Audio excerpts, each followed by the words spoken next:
So everyone, please put Um, your hands together for the wonderful Britt. Britt, take it away. Thanks, Sarah. Well, it's absolute pleasure to be here with you guys this morning. Sorry, this afternoon there, or wherever the time zone happens to be. I know this is a global forum, and we have people joining from all over the world. I join you from the west coast of Canada, so just outside of Vancouver, British Columbia. I live in the beautiful Squamish, BC. If you know it, then we can chat about it. But that's not the purpose of our time here today. So the purpose of our conversation and the conversations you've been having so far this morning and this afternoon is collaboration. So what I'd like to share with you about is my journey and how I've seen collaboration really work and how I've seen collaboration really fall off. So my name is Britt. At the moment, I am the Global Business Development Manager for ALS in our Mindsight Services group. But I actually came to ALS, and if you're not familiar with ALS, it's the Australian Lab Services, gigantic analytical lab organization. They work all over the world. And I came to ALS in 2023 within an acquisition. So I used to work with a group called Goldspot Discoveries, and we'll spend a little bit of time talking about machine learning today. So this will make a little bit more sense as we go through our 10 minutes together. But I came to ALS within Goldspot Discoveries through an acquisition. And so within that acquisition, ALS, they decided they wanted to have some more data science and machine learning capabilities internally. And so rather than hiring a bunch of individual subject matter experts, they acquired this group of data scientists and geoscientists. That was the Goldspot Consultancy Group. Before that, I was working with a group called CoreScan. They do hyperspectral scanning. They are also based out of Australia. And that group got acquired just after I left in 2022 by Epiroc. And then before that, I was with a geochemical consulting group called IO Global, and we got acquired by Index. So this just by absolute happenstance, by chance through my career, there's been this pattern of acquisition. So I go to a tiny little kind of scrappy startup, and then we're doing really cool stuff and moving really fast and really rapid paced, and then we get acquired into the like big global entities which have a very very different mentality and a very different mindset. And the way collaboration works in both of those organizations is very, very different. So I'd like to spend a little bit of time first sort of setting the stage in mineral exploration versus mining, because I think this is where collaboration really falls off. We really don't do a very good job. So I'm a geologist by training, and I know we have a very wide background of people in the call today, but I'll speak specifically to mineral exploration and mining. And for those of you that aren't as familiar, it's actually two very different beasts, even though they sometimes get verbally interchanged. Like I'm in mining is actually very different than I'm in mineral exploration. So in mineral exploration, you're out in the field, you're banging on rocks with a hammer, you're flying around in helicopters, you're in the middle of nowhere. Versus in mining, maybe this is a little bit more familiar to some. There's a big mining operation, whether it's an open pit or an underground mine. And what's really interesting and the key part I'd like to share here is that there is this valley or like a huge gap between mineral exploration and mining. And to try and get across that gap is not straightforward, because you have your mineral exploration team. So that's like geologists, people that are very creative, out of the box thinkers, fast movers, trying to do something, trying to find some minerals or gold or copper or whatever where it hasn't been found before. So they're driven by discovery. And then you have your miners, and those are the people that are building a mine and extracting a mine. And there you're not very creative. You're engineers. You're very systematic. You're trying to extract these minerals from the ground in a way that is very safe and also very cost conscious. So you're trying to be it's very very engineering focused. And so you can imagine that these people on the mineral exploration side and these people on the mining side have very different skill sets, very different personality types. And then if you think about that piece of ground that you're working on, it's actually, we can think about it as being temporally displaced, because you have your geologist there finding the minerals, defining the ore body, and then they leave. They leave and they go and find, if they find something good, they leave and they go find something else. And then the engineers come in and they turn it into a mine. So there's actually a gap in time. So as well as these people coming and going and these people coming and going, there's a gap in time between when that piece of ground is discovered and when that piece of ground is extracted. And those people, the first people that were there, are definitely not there anymore when it becomes a mine. So we have this huge valley in between. And there's some problems in mineral exploration and mining that kind of perpetuate this gap, this valley. And sometimes the mineral exploration groups, those geologists, they kind of get, like railroaded because of maybe the market or the industry. They get railroaded into trying to develop that mine. And we know that they don't have the skill set to do that. They're geologists, they're creative, they're amazing, but they're not engineers, and they're still trying to develop that mine. So that's a problem. And sometimes they get kind of like shoehorned into that corner. On the other side, these mining companies, these engineer heavy mining companies, they're rarely able to execute that greenfields mineral exploration campaign. They're rarely able to execute that in a sort of a fast, nimble, low cost, efficient way. So, for example, BHP, they over the last few years have done something called the Explore program because they recognized that their ability to go to new jurisdictions and to move quickly and to be nimble and to do things in sort of a cash conscious way, it's just not there. BHP, they're too big a ship to do that. So they created the Explore program to allow themselves to encourage exploration without actually doing it themselves. And I'd like to propose that data is really the key piece or the key bridge that's going to take us across these gaps all the way through the mining value chain. So data, or the pieces of data that we collect, those geologists collect in the greenfield space and the greenfield exploration space, are really going to be the same pieces of data that are useful throughout the entire mining value chain. So whether it's geotechnical data, we're going to be collecting some or creating a resource estimation, and mineralogy is really, oh, do I have a laser pointer? Beautiful. Mineralogy is really it's really the key piece that's underpinning everything that we do from all the way from looking at ore bodies and saying, what is the footprint of this ore body? What are the minerals or the associations that I see there? All the way through to comminution and flutation and mineral processing and extraction, because it's all about the minerals there. This is the key building block across the entire mining value chain. So it's our minerals and it's our data. And that's really going to really tie those pieces together. But a fun example that I like to use or like to show is that we have this data dilemma, especially in that early stage greenfields environment. We have a whole bunch of data surveys or data packages that come to us. And this is really a pinch point, because what we want to see, if we're going to use something like machine learning, and we'll talk about machine learning a little bit for the next couple of slides, is what we want to see is this nice homogeneous data set with all the data that's overlapping on the same footprint, and it has the same distribution, and it's all over the place. It's all really nicely widespread. But what we actually see in real life is there's overlaps, and in this case, it's maybe less than a quarter of our entire area of interest that happens to have all of the different surveys represented in it. And so there's a few different ways that we can use machine learning to try and massage our data from something like this into something like this. So there's a couple of different hacks. We can use upsampling, downsampling, imputation, generative adversarial networks. For those of you that aren't familiar with, again, it's a deep learning model that learns to generate new data by playing. It's like a cat and mouse game between two neural networks.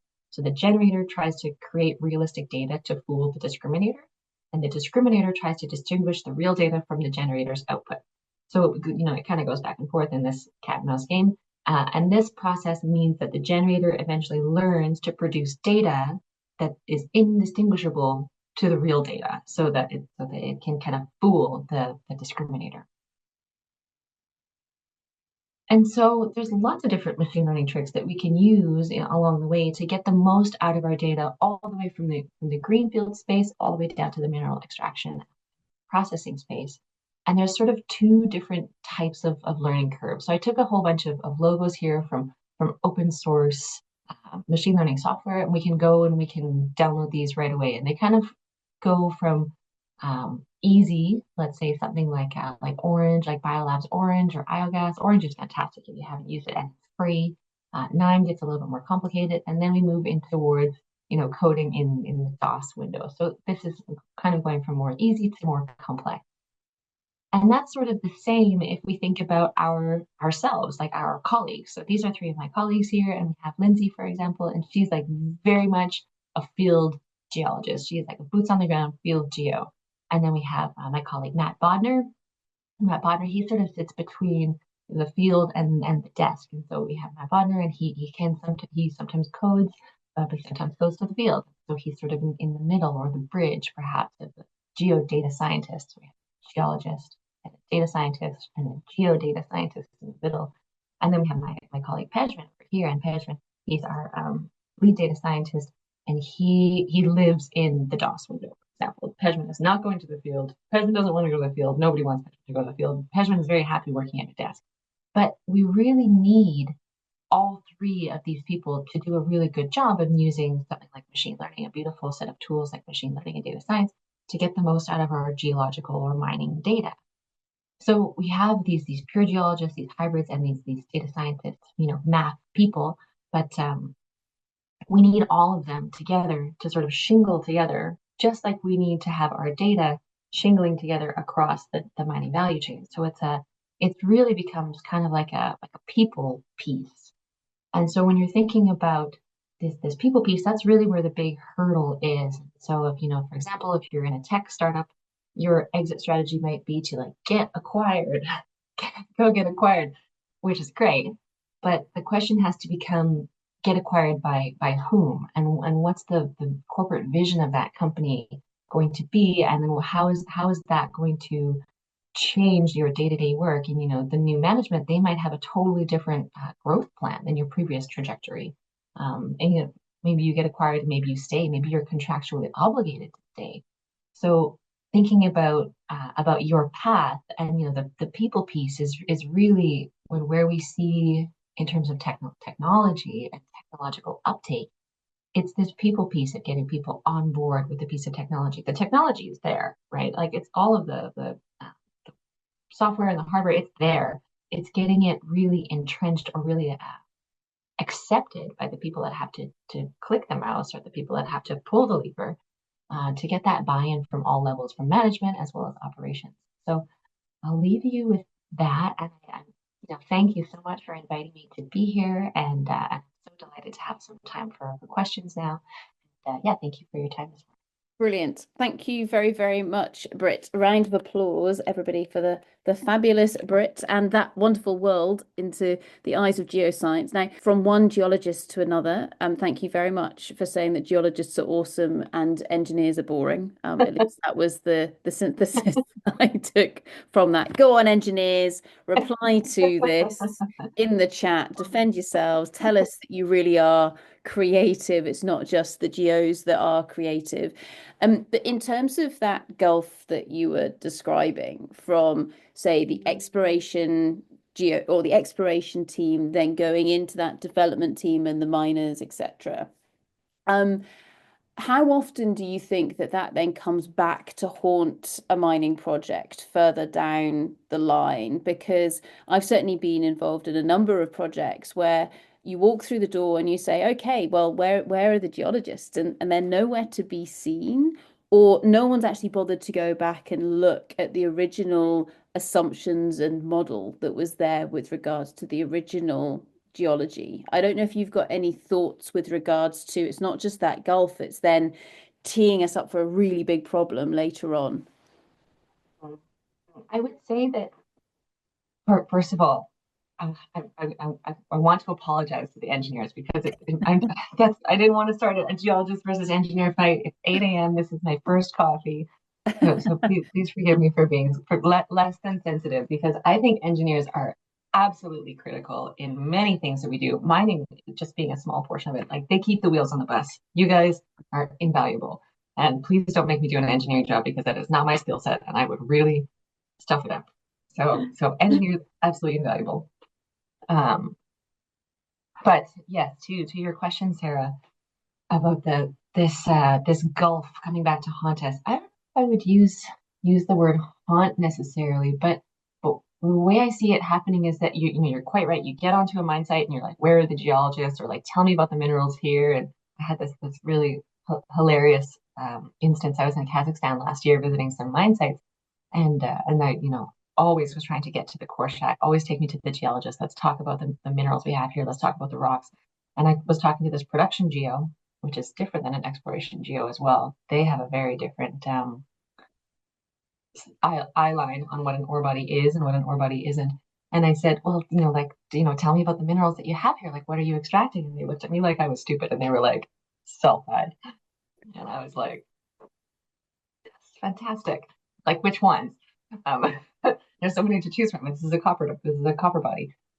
But part of it might have been language, but I think most of it was ideology. But to your question about this gap coming back to haunt us, I think the real tragedy is that the geologists, the exploration geologists, the people that are drilling out the ore body and mapping out the ore body and doing that beautiful ore body knowledge work, that model, that detailed information, that high resolution information, even though it's highly resolved along the drill string, and yes, the drill strings can be as far apart as 50 meters, which has its own set of problems. That high resolution, beautifully detailed information is lost along the way. And what that means is that the people that are extracting this ore body go and they recollect that data. And so but they'll collect it slightly differently, and they'll use slightly different assays. They'll do different geotechnical measurements because their end goal is different as well. Like we don't really, even though the end goal is get the copper, right? Like really, or get the gold, or get the rare earths, the lithium, whatever. So they have to go and spend a whack load of cash to get the data again, even though it exists.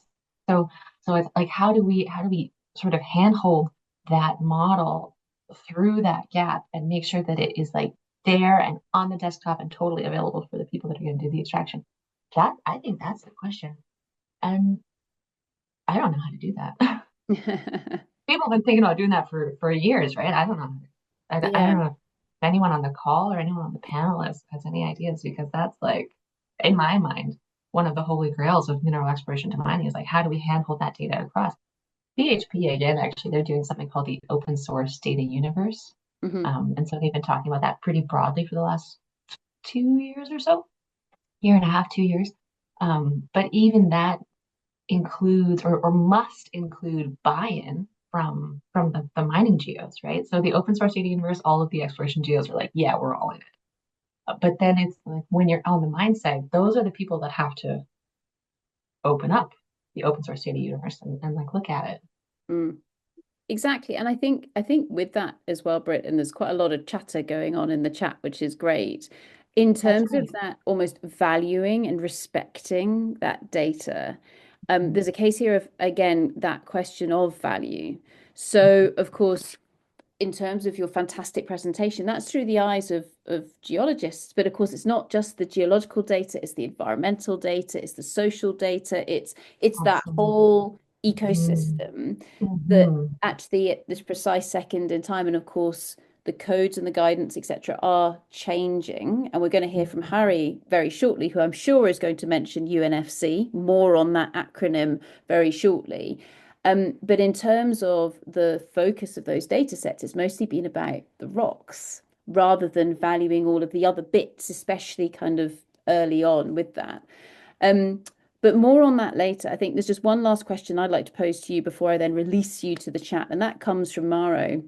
Um, and what Mara is asking is, how do you self-promote as a hybrid geologist in order not to feel Mm-hmm. like a mediocre field worker or mediocre desk person? And I ask that in part because Matt Bodner and we did a field season together many, many years ago. So it was awesome seeing him in the middle of that slide. But yeah, as somebody who sits there as a bridge, so often people almost look down on you. So how do you reverse that? Because you're almost the most important person there. Yeah, absolutely. I would say if you're in an interview situation, there's specific language that you can use. Like you can use the word bridge, you can use the word collaboration, team building, going across those different people. Certainly, I don't think I would use the word hybrid on my resume. I would have seen and we have promoted, and there has been more of a geodata scientist words. So I would use the word geodata scientist before I use the word hybrid geologist, because people don't know what a hybrid geologist is. But certainly I would try and put that in like a sort of a skills section, like beside my experience on a resume. So you have your experience, that kind of thing. And then, so yeah, I would put it in like Microsoft Excel, geodata scientist, like sort of put it a little bit in like a bullet point on the side. And then in LinkedIn, you can have sort of like a tagline just below your headline. So you could use something like, say, bridge the gap between geology and data science, like that kind of thing. I would probably put it in some of those softer places around rather than say like, yeah, in some of those. Oh, have we just lost? We've just lost Squamish, everybody. But I think that's okay. We just lost you at the end there, Britt. But Sorry. that was awesome. Everyone, please put your hands together for the wonderful Britt. Thank you very much.